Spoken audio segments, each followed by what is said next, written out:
Okay, Emmett, what do we have here? Okay, so what we have here is a 1924 Moreland. It was built by the Moreland Truck Company in Burbank, California. And Moreland, all they ever did was build trucks.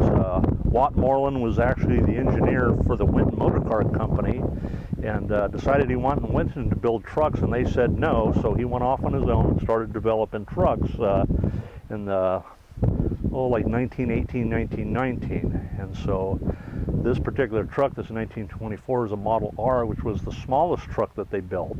And this truck was built and shipped new, from everything I found out about, to Seattle, Washington, and I'm not sure the name of the company that it went to, but they were a petroleum company that delivered home heating oils and that. And it was originally a 3-compartment truck, and they didn't use it a lot because the thing has a top speed of 35, and by the late 1920s, the roads had improved a little bit, and the truck was unable to keep up with traffic.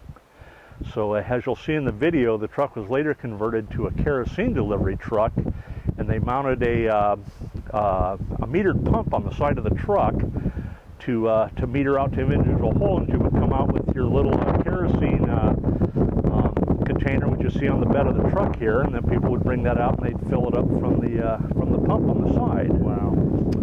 So it was used like that for a number of years, and again, from what I've been able to find out, until the late 30s, early 40s, when it just really couldn't keep up with traffic anymore. And so it was parked and later purchased by, and I forget the man's name, but Mr. Peterson. He had a petrolanium museum up in Seattle, Washington. And he had the truck restored in the early 1950s, and it sat there until about 2000, 2002 in his museum that he had. And he had gas pumps and signs and all that stuff. And when Mr. Peterson passed away, the widow couldn't keep up with the museum anymore, and so the collection was sold off, and a gentleman here in California bought this truck, and with the intention, it hadn't run, and so it was the intention to get it running, and he couldn't get it running right, and so I purchased the truck about 3 years ago, and went through and cleaned out the carburetor and the fuel lines and tuned up the ignition, and got it running for us.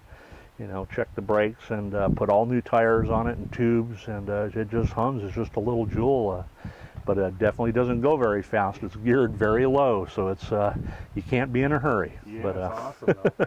But a lot of fun to drive. It's got a lot of character and personality. So. And this window pops out, huh? Yep, the front windshield flips forward so you can get fresh air in it. You know, that's the air conditioner. The heater is whatever comes off the exhaust, so I can't imagine being in Seattle with this truck in the wintertime, but maybe that's just how I guess they just didn't care back then, so.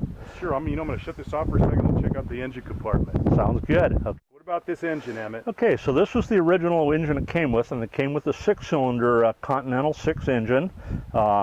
Notice you have the distributor driven off the front right where the generator is, and then the generator drives the shaft which drives the water pump in the rear of the engine. It is electric start, and they were just a great engine. These trucks were really built well with Continental engines. They had a Brown Light 4-speed transmission in them, and the front bearings and rear end, everything's built by Timken, so they had really high-end you know, front and rear ends in these things, which Watt Moreland, he decided he wanted the best of everything, so all the parts were always the best you could get at the time, and very unusual for these years of trucks, so that's why it's probably lasted so long. Yeah, super. Let's go over on the other side. Okay, sounds good. I don't think I've ever seen one of these trucks. No, they're pretty rare. I haven't seen too many of them either. There's not a lot of them around. They were pretty much over. The Depression killed them, so by the early 40s they were pretty much out of business, and I think 1928 was their highest production year with about 1,000 trucks. So here we have, you know, the exhaust intake side with the Carter updraft carburetor, and I don't know if you can see it in the video, but there's the original engine tag from the Continental Engine Works, and so Continental made engines for a lot of different manufacturers. They were used in stationary equipment and trucks, and you know, so he just, rather than manufacture it himself, he bought all the best of everything and built his own frames and bodies, but all the drivetrain parts were purchased, you know, from whoever he could get them from. So he had several different engine manufacturers, and But always use the best of everything. So Well, that's super. I'll set this off again. We'll get it fired up. sounds great. Okay, Emmett, fired up. All right.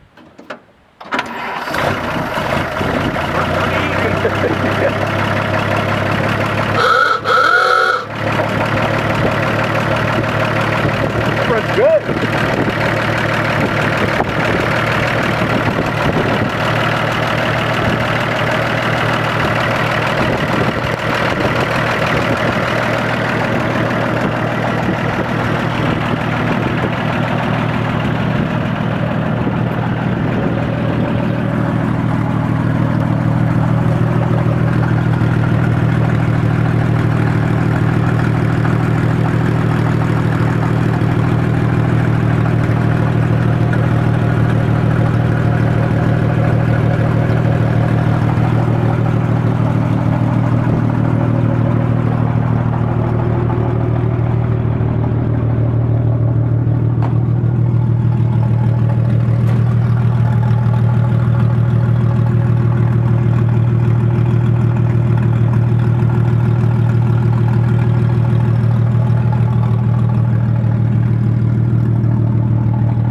Okay, Emmett, that's good.